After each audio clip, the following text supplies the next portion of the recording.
Welcome back to another episode of Makes Remote Work. Today I'm joined by PJ Crescenzo from Element Mortgage to talk about leading a hybrid team, building real culture in a digital environment, and how his pillars of purpose shapes the way he works and leads. This was a fun one. Hope you enjoy. All right, what's up, everybody? Welcome back to Makes Remote Work.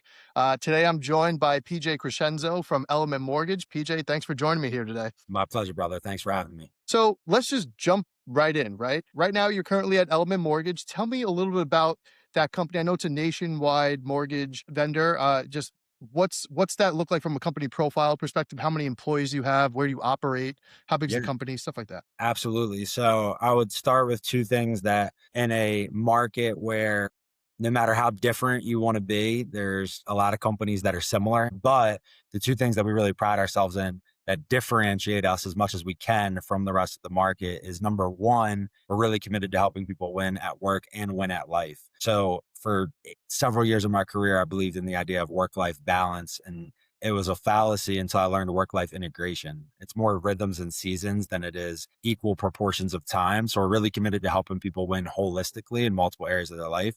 The second, purely industry and professionally related, is our tagline is if there's four walls and a roof, we fund it. So with our 55 loan officers today that are funding roughly 40 to 45 million a month in volume, all of them have the opportunity to participate in commercial and hard money lending on the same platform. And that's something we're really excited about. Wow, that's pretty cool. And I love the whole work life balance, vision there. I subscribe to that. In terms of the team, do you have any physical offices We throughout the do. country? I'm sure you do. Is it hybrid? So we have brick and mortar retail locations throughout the United States. And then we have uh, probably half a dozen satellite locations. Okay. So yes, we So have you all. would classify yourself as like a hybrid team, right? So you have some people going into the office, but obviously some people aren't. Where do you stand with that? Do you go into the office much, or are Well, you because strictly of remote? Rome, anywhere with the Wi-Fi connection, I can get after it. So Yeah. I Yeah. I will always have a dedicated space Hmm. because I have two little kids where I like to get out of the home, Yep. but I don't have a physical commercial 50 employee building that I need to go into. Would you say you spend most of your time in virtual meetings, or is there a little bit of a balance there? Like you're in person meetings with clients, maybe. How does that balance out for your time? I answer the question on virtual meetings, but I really want to give Rome an endorsement because it's two of the same.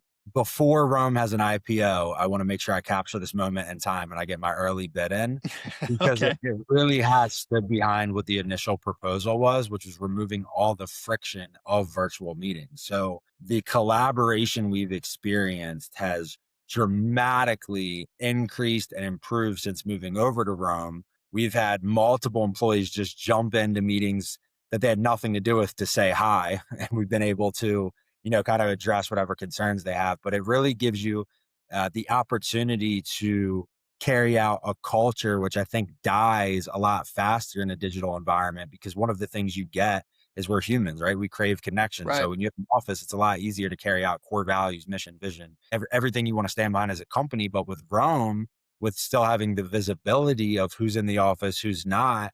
Like we have 85 employees. When I go on Run and I see only 35 people are on, I'm like, we're 60% of the company, right? Yeah. People Yeah. say they say they're on, but they're not at their desk. They're not able to jump into a meeting. They don't respond right away. So it's been incredible on visibility, collaboration, bringing the culture to life in a digital environment. It's been incredible. Yeah, that accessibility is something that we hear all the time. Would you say you feel more accessible now that you're using a product like Roam or just operating out of a remote atmosphere than you would, maybe previously or without it? Or are you a little bit more guarded with your time? Like, how does that Yeah, look? How I'm gonna accessible are you as a leader? I'm going to answer the question in a little bit of a different format, which is I think leveraging your time is a lifestyle, and there's no one tool that's going to help shift your framework on how you manage time. But Hmm. Rome is a very useful and effective tool to have in your stack of leveraging time. So the biggest impact it's had on my professional career is it's removed all of the invites. Like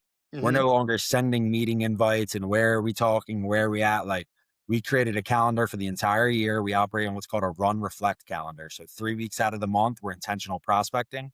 1 week out of the month, it's a work on your business week where intentionally we're not doing any prospecting and we have a chance to step back. Part of the reason we rolled that out is to support our mission number one, which is help people win at work and win at life. But number two, specifically for Rome during run weeks, everybody knows where to be.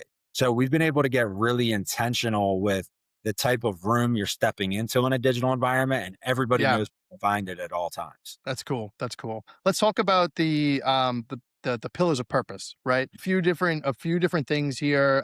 Mainly work-life balance, the core values. You want people to succeed at life. So I was kind of doing some research here, and I saw that you do have your own podcast called The Pillars of Purpose.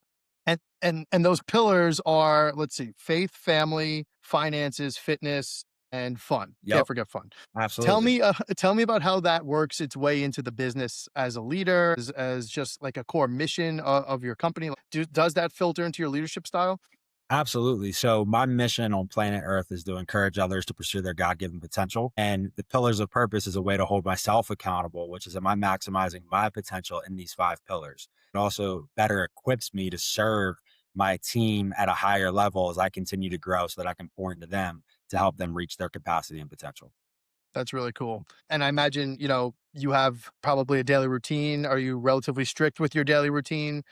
Is there any hacks there that maybe you have as a leader that you could give advice Yeah, on? absolutely. So my first target focus for 2026 is I've been studying Dr. Benjamin Hardy. So he wrote Science of Scale, he wrote Your Future Self, 10x is easier than 2x. So what I'm going to extract from everything I've been studying from his content to give as a hack for a non-negotiable for a leader is everybody has a really high ceiling. But what separates elite performers and pros from amateurs and average professionals is their floor. And their floor is your non negotiable. So my floor is I'll never work out less than 4 days a week. My floor is I'll never journal less than 5 days a week. I'll never make less than three outbound calls a day. Right. So I could go down this list of things, but it's not Right. about the ceiling and what are we capable of. The more we can raise our floor and the more that we can never do less than blank on any given week, the more we're going to be able to produce. That's cool. Your bare minimum. And as that goes up, obviously you become more productive too. That's Yep. cool. What advice would you give to leaders who are leading remote or hybrid teams? Anything that you think, they should know going into the journey, or anything that you think they could benefit from knowing what you've been through and how your life has kind of gone through this transformation of like leading a remote team? Yeah, absolutely. So I'd speak specifically to anybody that's gone from producer and sales leader to just leader. And in a production environment, every second that's maximized with a time block or a prospecting activity or relationship building is fruitful.